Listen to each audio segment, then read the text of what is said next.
My husband actually is a science teacher at a school in Little Village, and they did a very similar project last year. And so I would throw out there that maybe you guys should collaborate with your data. They did more on the Fisk power plant over on Pulaski, right? But I think one of the things I remember that they presented in their study is they also looked at air quality. And so their data found that because the way the wind moves, like it moves things towards the east, they found a lot more pollutants like towards Pilsen.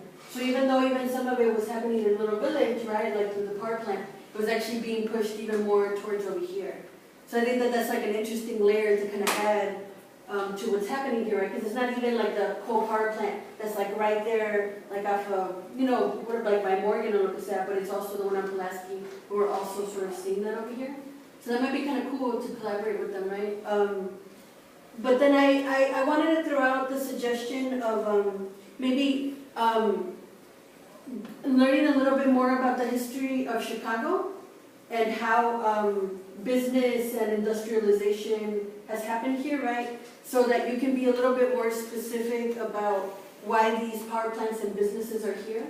Sometimes when we talk very generally and we kind of throw out this idea of like it's a conspiracy, then people are kind of like, like all white people aren't terrible, you know what I mean? Like it's not genocide, right? They're not like trying to kill all of us, right? So it's important to sometimes bring in the history of, well, what happened with white flight? How has the city been developed? Like, is this not a white, why is this not a white neighborhood? Was it ever a white neighborhood? What's changed, right? Because I'd hate for it to be white versus brown, because I think really you look at white communities in Bridgeport and in other areas, and they're in similar situations, right? So that it's more about like human being and health, and not, and I'm not at all saying that there isn't a racial implication, but I think like people might dismiss you guys if you can't really talk about the history specifically, right? So I think that that'll make what you're saying really a lot more powerful. If you could break down, like, this is what the city was. It became a Latino community at this time, right? And I think you might find some really interesting things, right, that might kind of really help support what you guys are trying to say. Maybe an answer to you guys can talk about the air tests that we did. I know they were less dramatic, so we decided to focus on the soil because it was more dramatic. But do you guys want to talk about what we found in the air tests? Wait, first can I say, didn't we in the beginning look into the history? Yeah. We looked into the history of what was happening, and then with the Little Village, we're working with El Viejo? Little Village, what? Environmental justice. Yeah, that's what we're working with. So kind of our. That's cool. And about the air testing, we did test the air, right? We tested the air for black carbon, and we found very, very high levels of black carbon. And we used like these little machines that were like super expensive. It's this one right here. We went around and we stood in specific areas. Like the first test we did, I think, was in the school, right? And there was like very low levels of black carbon. And then we stood outside on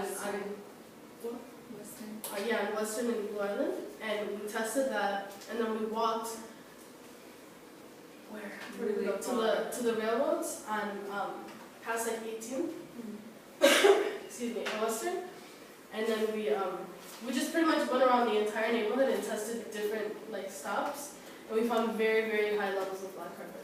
And we also found that what's pretty interesting is that every, I think, like minute, like 12 trucks would pass by, like just from standing there. Like so many trucks would pass by, and you never really like think of that, And that was kind of something interesting that we found from there too. What was important about that too? I'm curious from there. So the overall level we found from the device, right, was actually not bad. Like it just the kind of kept the constant level. But what do we see in the data that was really? That's like, yeah. So a lot of the pollution in areas like this most of it isn't actually surprisingly coming from like set places that are stationed permanently in these neighborhoods. It's more like mobile sources of pollutants, like semi-trucks, like for example, Western and 26, like semi-trucks are always passing by, and a lot of them run on diesel, which is really bad pollutant. So we saw the spikes, yeah, right, in the data. And those are the mobile sources of pollution.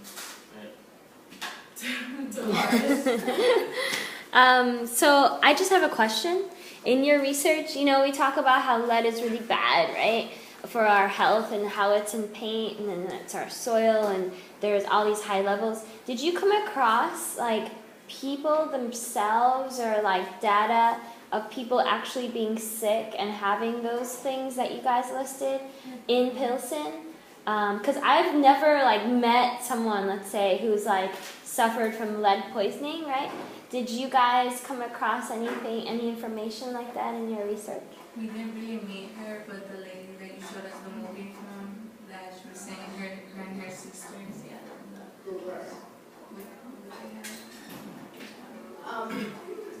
Not part of like as a group, but personally, I know many people in Pilsen that have asthma, and that just get it right, or they're born with it, like out of nowhere. And somebody in my family actually passed away from getting lung cancer, and he never ever once smoked a cigarette, or he never touched anything. I never really breathed in anything like that. The only thing that we breathe in is what's around us. So the asthma comes from the air, right? We're breathing in, the idea is we're breathing in tiny pieces of soot or black carbon or particles of pollution, right? Okay, cool. But the lead is in the soil, right? It's not necessarily what we're breathing, right? Okay. Instrument like plants and things too, and people aren't aware of how contaminated the soil is. Okay. And then there's places like the Lowen Fall site, right, which Jamie like briefly mentioned earlier. This site was there, abandoned since 1960s, right? Since like 1960 something, right? And nobody did anything about it. And this place like had so much lead everywhere, like in the soil and everything. And there was nothing, like it was just open, right? Like, so an easy way is like, imagine if you're walking with your child, right, your small child, or even like your dog or something, and they start playing with that soil. There's so much lead in that soil that it's definitely going to hurt the child. And what was her name, the lady from the EPA that came?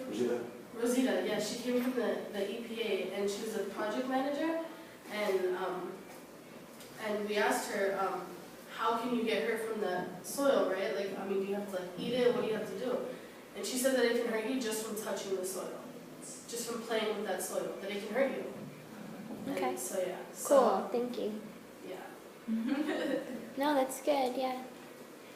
Does the audience at this point